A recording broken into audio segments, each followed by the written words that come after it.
Hey everybody, it's Shakira. Welcome back to Glow Beauty Wellness here on YouTube. I'm your favorite health, wellness, fitness, and beauty YouTuber. And if you're new here, make sure you hit the subscribe button. Make sure you hit like. Share this video with somebody that wants to upgrade their brain and their health. So as I mentioned in the last video, this book, The Neurogenesis Diet and Lifestyle, I said that I was going to do a video on this, and so here it is. This will probably be multiple videos because there's just a lot to talk about when it comes to neurogenesis, and I'm excited to talk about this as a follow-up to the last video where I was talking about what Black women should be focusing on, and it should be less of trying to get into a relationship and trying to, figure out these men and stuff like that. The focus should be our health, and that's not to say that we don't want, partnership. I think that relationships that are healthy, that are mutually beneficial, where everybody's happy, are amazing. I love love and being in love and, all that stuff. But the focus should be on, our health and making sure we are the best versions of ourselves. So moving forward, this book is, like it sounds, it's about boosting your brain power, repairing cells in the brain. And although there are 9+ chapters, the author, Brant Courtright, PhD, breaks it down into 5 basic pillars of what the lifestyle is about. So I'm just going to talk about those things. And so what is neurogenesis? The author describes it as the process of creating new neurons or brain cells. Neurogenesis is how the brain renews and upgrades itself. Upgrading neurogenesis is the most revolutionary discovery of neuroscience in the past century. Although there is still much to be learned, recent studies have revealed that the process can be enhanced and encouraged by individual lifestyle choices. To increase neurogenesis is to improve your entire life, how you think, feel, and act. So the author breaks things down into the 5 pillars, which will be diet. But obviously, diet is what you eat. And when I say diet, I'm always talking about your lifestyle, and that is what the author talks about as well. Your body, moving your body, but you must find what works for you.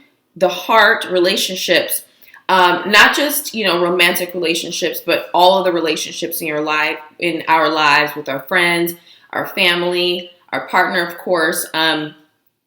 Let's see, mind, learning new things, exercising the mind, basically. So reading a book is very good for neurogenesis. Doing something new, doing a new activity, going a different way to work, that all enhances neurogenesis.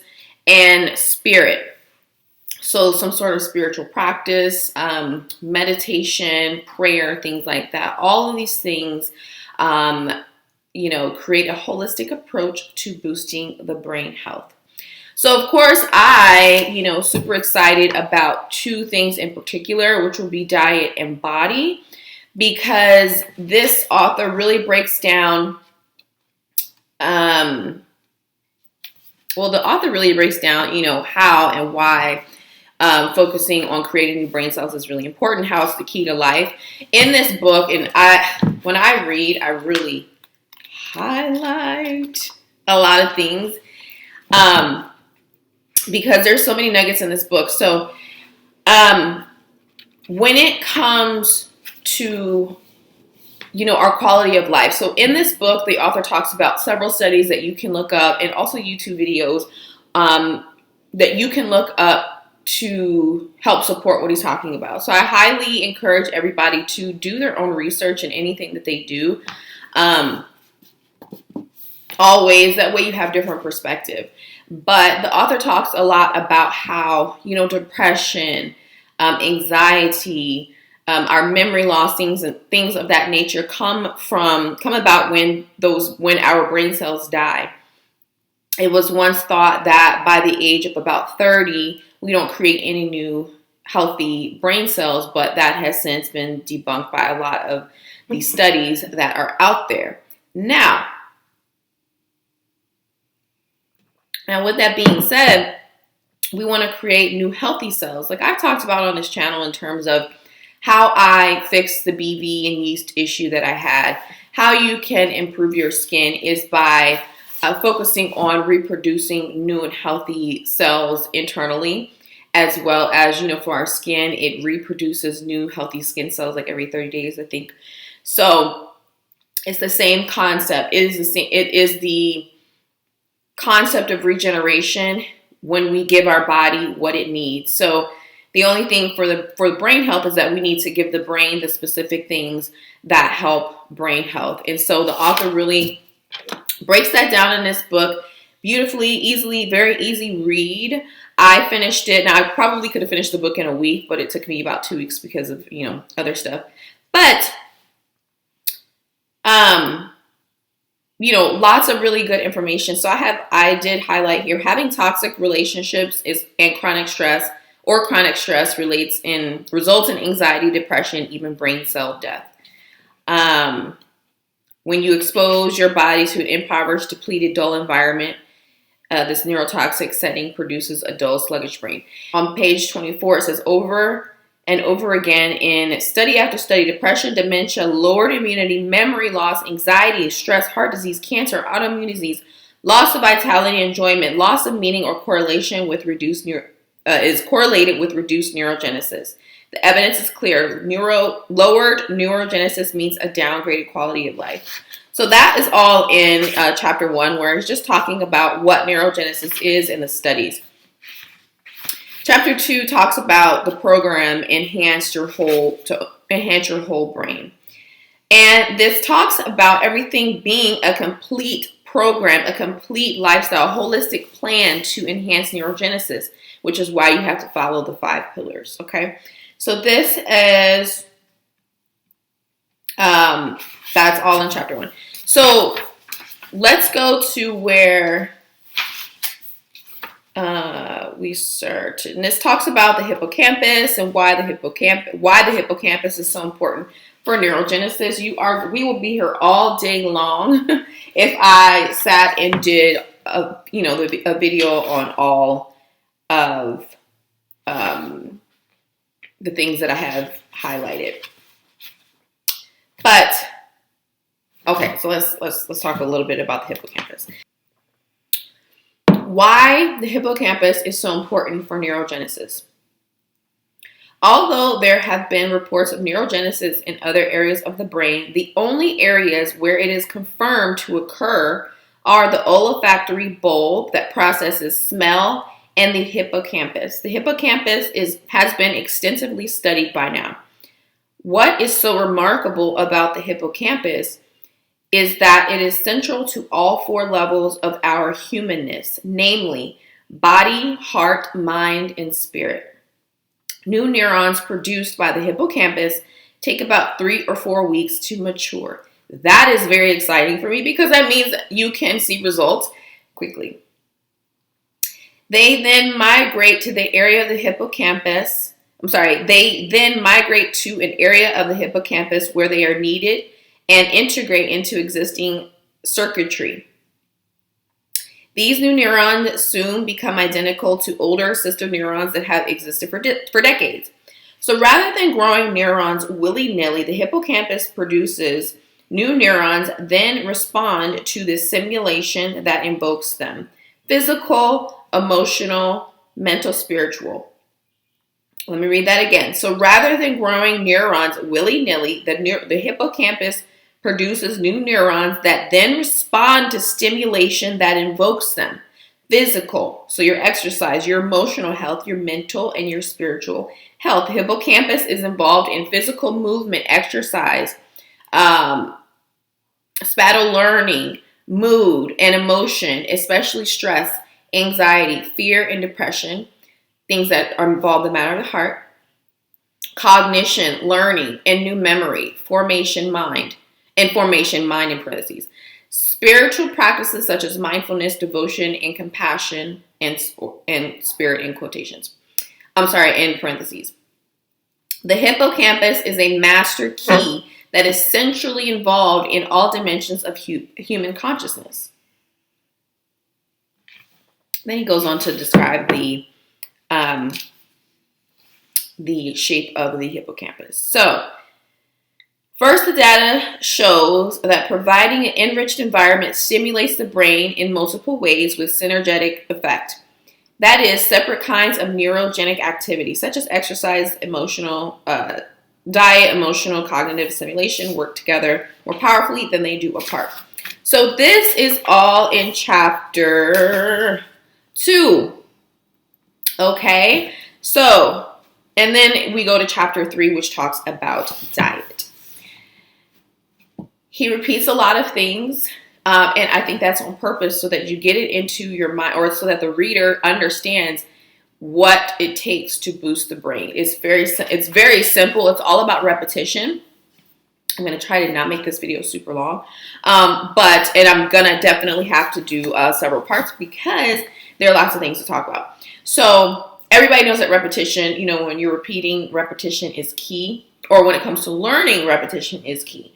So he does repeat a lot of stuff, which I don't mind, and I, like to highlight it all because at the end of the day, what he says in here, does it matter if we live to 100 if we are cuckoo? No, it doesn't. Okay, and so then he's got a case study here, and we are now in the diet chapter, which is chapter 3. I'm gonna do chapter 3 and 4, or for diet and body, and then we'll have separate videos for heart, mind, and spirit. So anyways, very extensive list of things that boost neurogenesis. Very, very good list of items that are that you can purchase. And so here's the thing that I do when I buy supplements, or when somebody recommends supplements to me, or if I watch a lecture or whatever, and I'm like, oh, I want to try some of these things. I just get some of the things. I don't get everything. So for example, I already have DHA. I have Elite DHA that I take. I already have green tea. Turmeric, I haven't been consuming too much turmeric because I don't want to stain my teeth. Soy, whole soy foods such as tofu, ginseng, ginkgo. I have those tinctures. Blueberries, very simple. You can just buy those. And I started making like a blueberry mixture thingamajig, vitamin E, mulberry, melatonin, which I don't agree with that, 5-HTP, red sage, goji berry, whole list of things to get. And then he breaks down the superstars. He says that the superstars, which are super easy to get, are blueberries, green tea, and curcumin. Okay? And as you can see, the highlighting game is strong. I mean, I love blueberries, and I have been telling people for years, consume berries because they are high in antioxidants, polyphenols, flavonoids, all these things that help with oxidation. Oxidation basically means that when we go into the environment, we are bombarded with toxins and things like that, and that causes oxidation, which basically the toxins are robbing our youth, our beauty, our energy, and things like that. Our healthy brain cells, we're constantly breaking down. But when you consume these things that I just mentioned, you are building yourself back up. So that's why it's extremely important to be eating things that are full of antioxidants. So blueberries, something very simple you can add into your life today. Consuming lots of blueberries, green tea, which I've been drinking a lot of other teas. Like right now, I'm drinking a oregano tea because you never want to drink green tea on an empty stomach. Moving forward. Okay. Soy. Talks about soy. The book talks about also, the things that the author is recommending. Everything's not going to work for everybody because we are all different, just down to our cellular structure. We are different. And so that means certain things may not work for you, whereas it would work for me. So that's why it's important to really, be your own guinea pig.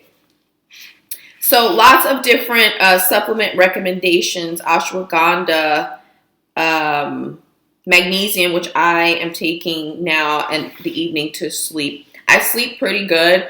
but magnesium is really good for you. So this says here, brain levels of magnesium are correlated with cognitive performance.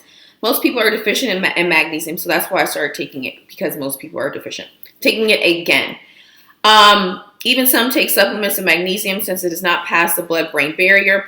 Oh, side note, blueberries pass the blood-brain barrier, so that's why it's really important to consume that. Let's see.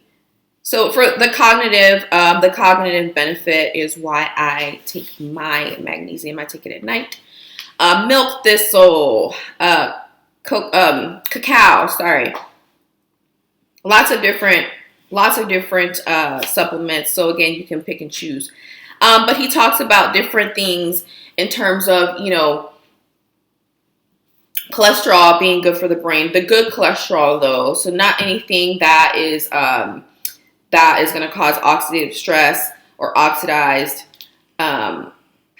cholesterol.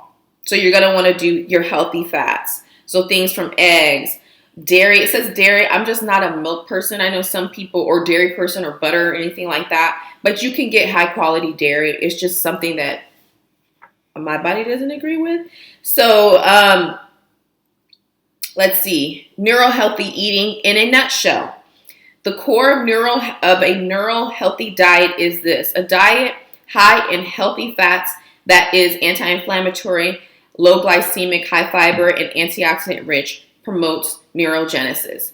It will have lots of non-starchy vegetables, low glycemic fruits, grass-fed meats and wild fish, pasture-raised eggs, and dairy with little to no processed food or pro-inflammatory foods, unhealthy fats, or high glycemic foods. So I will say this, that this diet closely resembles that of the Mediterranean diet.